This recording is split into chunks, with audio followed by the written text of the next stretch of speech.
Hey, what's up everybody? This is Osterberg501 and today I wanted to show you guys one of the strongest Moze builds in the game. This is definitely the build I'm going to be using when Mayhem 4 and the raid come out later this week. And if you like the old style of explosive Moze builds where you'd pretty much be throwing out hex grenades and then shooting explosive weapons like rocket launchers all the time and just throwing out those grenades and healing a ton, this is pretty much a build that plays exactly like that. It's just built completely differently since the hex grenades were nerfed so much and other grenades were nerfed a lot when talking about proccing certain Moze talents, but this build still plays like that. I think it could possibly even be stronger because it is ridiculously strong at mobbing, which it's amazing at. It's pretty much just a destroyer of everything when mobbing. And it's also really good against bosses. So let's get right into the talents. So the first talent we're looking at is Bottomless Mags. First, we have 5 out of 5 Cloud of Lead, which basically every 4 shots, your next shot doesn't consume ammo and it does extra incendiary damage. So that means if, say, you're using a non-elemental weapon, it will then deal incendiary damage on that shot. It doesn't consume ammo as well, which is really massive when you're using rocket launchers or things that consume a lot of ammo. Not consuming ammo for a shot is pretty big. We have 2 out of 5 match set. This is pretty much a get lower in the tree. It really doesn't do much. I actually haven't tested if redistribution works with the crits from your grenades. I'm not certain if that works. Anything you put into to get lower in the tree out of these isn't going to do much of anything for this build. It's not going to change much of anything, so it really doesn't matter. Even if redistribution works off the grenade crits, it's still not going to do much.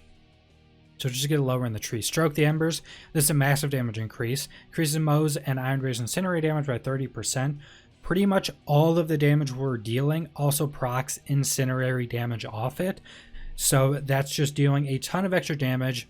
And if you're using an incendiary launcher, that's a ton of more extra damage. So this is a really big damage increase.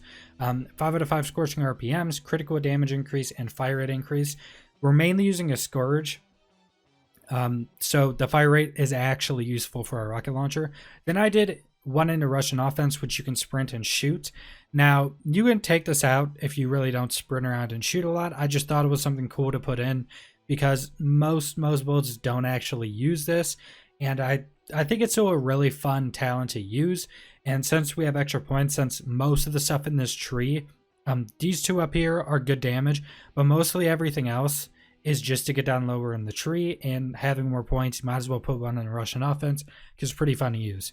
The Iron Bank increased magazine size doesn't affect this build a ton either. Then we have one of the most important parts of the build, Some for the Road. Now this gives you infinite ammo for 5 seconds after exiting your Iron Bear, which with using a Scourge, and this is why we're also not using a Lump, which I still think the Lump baseline, it's the best rocket launcher in the game, but the Lump has a charge time, so you don't get shots off near as quickly as, say, a Scourge or a Hive. And since this is unlimited ammo for amount of time, being able to shoot the rocket launcher very, very quickly, you can do so much burst with this with a Scourge. A Hive is going to be less so, but a Hive as well. And that's why it's so much better for the Lump. And a lot of this build is tied around having this because we will have our Iron Bear cooldown come up quite a bit in this build. So you can always be going in and out and trying to get this buff up as much as possible. Because being able to have unlimited ammo with a Scourge for 5 seconds, you can get off a ridiculous amount of shots and just so much burst. So next tree, we have Demolition Woman, which 5 out of 5 fire in the Skagden. This is a massive damage increase. Whenever you deal splash damage, you deal bonus incendiary damage, which again means if you're using something without an element and it does splash damage, it will deal 15% extra damage that is incendiary damage. So everything, all the damage we deal does extra incendiary damage, which is pretty massive. Then we have 4 out of 5 Grizzled. Since this build is is built a lot around going in and out of your mech to be able to get different buffs, having a kill skill that reduces your action skill cooldown is very good. It has diminishing returns, but it is pretty good. Then we have 3 out of 3 Means of Destruction. Whenever you do splash damage, there's a chance to add ammo back to your current weapon that you're holding, to the magazine, not to its basically reserves, so 2 its magazine means you don't have to reload, which is very important for rocket launchers, and that has a chance to give you grenades back as well. Then we have Auto Bear, which when you exit your mech, it stays up for 15 seconds and just shoots things, which is pretty good. There's a few reasons why that's pretty good. So first off, when you're using explosive things, we're using rocket pods with your Iron Bear, it can proc means of destruction for you when it's just out, which is pretty nice. And then we're using target softening, which makes it when it shoots anything, those enemies take 15% increased damage, which does work in Auto Bear as well, which is nice, making basically anything it hits us do more damage to it. Is just some extra damage increase. Then we have Pull the Holy Pin, lets your grenades have a chance to crit, 30% chance. This is not get increased with critical damage, so you can't crit swap to an Unforgiving and have your grenades destroy everything. But it's still a really big damage increase. Then we have Vampire, which is our main way of healing. Whenever Moze damage enemies with a thrown grenade, for every enemy hit, she restores a portion of her missing health. That's 20% of 5 out of 5. So throwing out a grenade, you're going to heal a ton. This is our main survivability. Past a few other things, this build is actually ridiculously tanky as well. Just because of a few things you're using. Some of that does come with anointed things, so this is definitely very, very needed, especially if you don't have very good anointed items. Then we have Explosive Punctuation, which when Moze deals splash damage, her action skill cooldown rate is briefly increased. So I think how this works, but it doesn't say it, is a few seconds, however long it actually is. After you deal splash damage, your cooldown rate is 25% faster for those few seconds.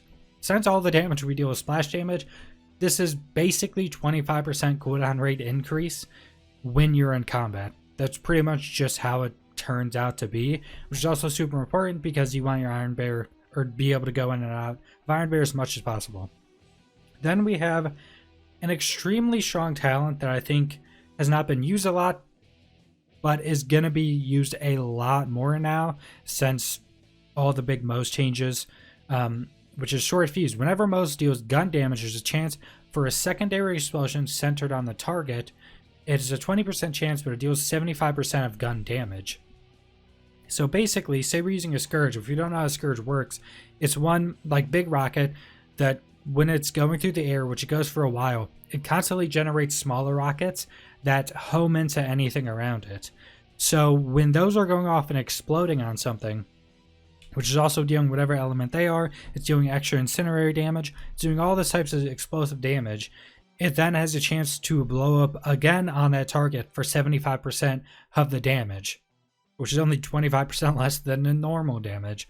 So it is a massive damage increase, and especially something like a Scourge that has all these small little rockets going everywhere, or a Hive as well, that has all these small rockets going everywhere. This is going to proc a lot and add a lot of damage. You'll notice if you're fighting like a boss or something, especially a boss that has immunity phases, that when you're just shooting off these things and they're hitting it, there's just constant explosions because this is proccing so much. So that is all of the talents. So let's go into the gear. Now the main rockets we're going to be using, and you want to be using rockets. You can use some other stuff that aren't rockets, like a flacker or something, because you can actually get your ammo back and stuff. But I'd say just stick with rockets, to be honest. They're so much stronger than, say, a flacker or something, and much easier to use, and you have to be closer. If you have a flacker and you don't have any of these rockets, you can go ahead and use it. It's still going to be pretty decent and work with the build. Now, the main thing I'm using is a Scourge because it is the strongest with this build. Like I said, lumps I still think are the strongest just base weapon, but since these have a charge time and you can't shoot them near as fast, that takes away a lot of the power. So a Scourge is very good. Hives are also pretty good. They're just not going to do as much damage or damage as quickly, because shooting off a Hive, it also doesn't do as much damage. Basically, it creates a ball that just shoots out little rockets everywhere that home to stuff, but it does it slower because that ball that it shoots out kind of rises for a second before it starts shooting out the rockets. So it won't be as strong, but Hives are still going to be a really good alternative if you need it. And for a Scourge come in every element. I actually had a ton of them because there's not that many legendary rocket launchers, and my mule for rocket launchers just pretty much had a ton of Jerichos and Scourges on them. And the main anointed you're going to want is after Xing Iron Bear, gain 120% increased splash damage for 18 seconds. Now, if you don't understand what this is saying, it's just increased damage for anything to deal splash damage. So Scourges, any rocket launchers, your grenades, it'll increase your grenade damage as well.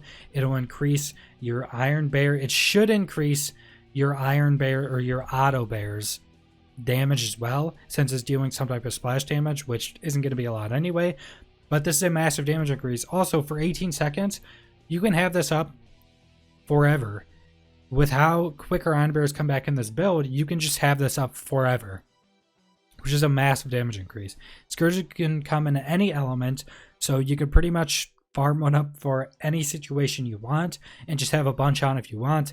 I have a shock one right here. I have a corrosive one right here, all with the buffs, because I guess that's all the gear I was getting back when Moze was much stronger and the hexes weren't nerfed. I guess this is all I was getting on Moze, were Scourges with this that I was saving on my mule. But this is going to be the best anointed buff. If you don't have the anointed buff, it's going to be less damage for the build, but the build's still going to be viable. But we're not certain on how strong Mayhem 4 and the raid's going to be, so maybe you'll need this to do the raid, but it's still going to be strong either way. Like I said, lumps, if you need to use a lump, still going to be good. You're just not going to get near as much burst when coming out of your mech, just because you're only going to get like 2-3 top shots off. So for our shield, this is probably the best one you're going to get. A transformer I think is just so good. Also, the chance to absorb ammo is really good, because on these rocket launchers that consume a bunch of ammo per shot, if you have one ammo in the magazine, you can shoot a normal shot. It doesn't do any less damage. So I think the transformer is really good. Not only that you're immune to shock damage and it adds it to your shield, which I think will be really good for the raid, you have a chance to absorb bullets, giving you ammo back, giving you another shot if you didn't have it in your rocket launcher. And then the anointed, which is probably more important than having a transformer, is this anointed. After exiting Iron Bear, you gain 75% increased shield and health for 25 seconds. 25 seconds, you're going to have this up all of the time. So as you can see here, I have 13,000 health, 13,000 shields, 8,200 health. Now if we go into our mech and then go out, and keep this into consideration, you can have this up all of the time. Also, the shield does need a regen up, which is a bit weird in my opinion. 12,000 health, almost 13,000, and close to 30,000 shields. Yeah, over 30,000 shields, which is absolutely ridiculous. And as you can see, without any other cooldowns, I can get back in my mech. Also, if you notice, that 25% increases our mech the second time we go into it after it's proc, before we get like 60k. Now our mech is an actual tank. If there's like any like phases for any bosses, or say the raid boss or something that's coming up, then nuke you, or you need to be able to survive, you can just hop in your mech and have 100k shields really quickly. Also, your mech, you want to get out as fast as possible, because the more fuel or time left on the mech when you get out of it, the shorter the next cooldown is going to be. So that's why you don't want to use it all. You just want to get in and get out as quick as possible. So that makes us extremely tanky with this. That's why that's the most important. Any shield that has shielding on it, don't use a, what is that called, a Rough Rider? Don't use a Rough Rider. Anything else with this anointed is going to be really, really strong. So this anointed is one of the strongest as well. Now for the grenade, this is probably the strongest grenade. A lot more people have been using this. This is probably one of the most popular grenades for Moze now. I've definitely seen tons of people on Reddit talking about getting these, talking about using these. They're basically the hex replacement. And pretty much what these do, they split into 2 grenades. They spawn 3 MIRVs. Pretty much the same as a reoccurring hex, but they bounce and detonate up to 3 times. And they're also homing, which you need a homing grenade for these Moze builds, since you're not really aiming, or you're aiming somewhere else because you want to like aim most of these rockets into the air or somewhere that's not directly hitting something. So you need homing. So these home, they shoot out like 6 grenades total. Then they all blow up 3 times ridiculous amounts of explosions. These are also doing extra fire damage because of our talents. Ridiculously strong grenade. I think this is the strongest grenade for this build by far. But you can also use hexes if you have them. They're still going to be decent. They're still going to do good damage. They're just not going to proc your talents as much. Like your Vampire and your Means Destruction, not going to proc it as much. You can use... Do I actually have one on this character? I don't think so. But you can use Hunter Seekers. Those are also pretty decent. And just any grenades that are going to shoot out a ton of grenades and blow up a bunch are pretty much going to be decent. Now... This is not a legendary grenade, so it could be easier to get. It's Atlas. Now, every Atlas grenade that is epic quality, I don't know about the qualities below, is going to be a tracker. So that's what this grenade is, a tracker. But if you want the best one, that's what this is a cloning maddening tracker. That's the prefixes for it. I also have another one here that's a roided reoccurring. Something like this is also still going to work really well. Just getting that maddening, which I think is what the bounce and detonates up 3 times. That's part of that. It's going to massively increase the damage of this, increase the procking of it. So you definitely want that. But if you can't get that, just get any tracker that spawns extra grenades. This one would still be pretty decent. And for our class mod, well, actually, let's go over our artifact first. So I'm using the Flesh Melter Auto Idol, which I've used in a lot of my builds recently. This is still going to be good for the raid because Maliwan have armored targets. This is basically a stacking buff when you kill stuff with corrosive. I have this on because I do a lot of Slaughter Shaft. You'll see in the video I do Slaughter Shaft. This in Slaughter Shaft or against armored targets you can kill a lot is massive. It is such a massive damage increase. Also, the Odo Idol, I think, is the full for this legendary. Restores 80% of your max health after killing an enemy. That's also massive survivability if you didn't know. I think it's definitely underrated to use that, especially when you're mobbing. Because if you need to survive, killing anything gives you a lot of health back. So this is probably one of the best. It doesn't have good secondary stats on it, but just the Flesh Melter Odo Idol is probably one of the best artifacts. Now, if you're not using a corrosive weapon, you can pretty much use anything you want, like whatever other artifact you want. A lot of them aren't going to really increase your damage by that much. Artifacts are kind of weird, but pretty much any other artifact you want to use is gonna help you in some way. This part of this artifact is just incredibly strong while using corrosive, so that's going to be a massive damage increase if you want to do that. But besides that, if you're not using corrosive, just use whatever artifact you want, whatever artifact you think is going to be good. So that's all of our talents, that's all of our items. I think this is an extremely good build, a pretty fun build too. I just love shooting rockets, throwing grenades everywhere. Watching hundreds of explosions go off all the time is really fun.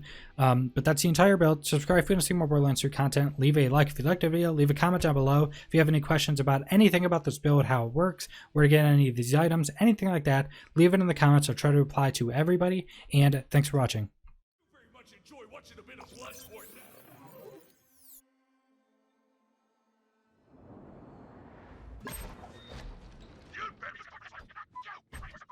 Action!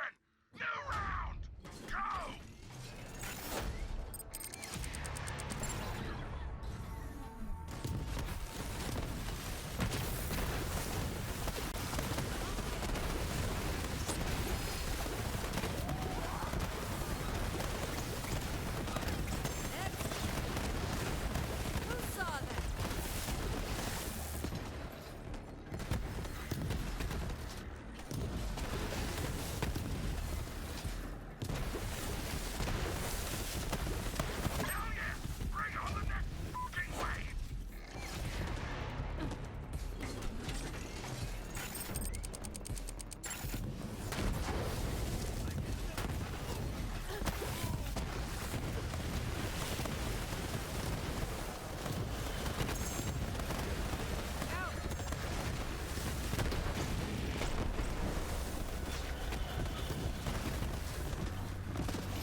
Time to make it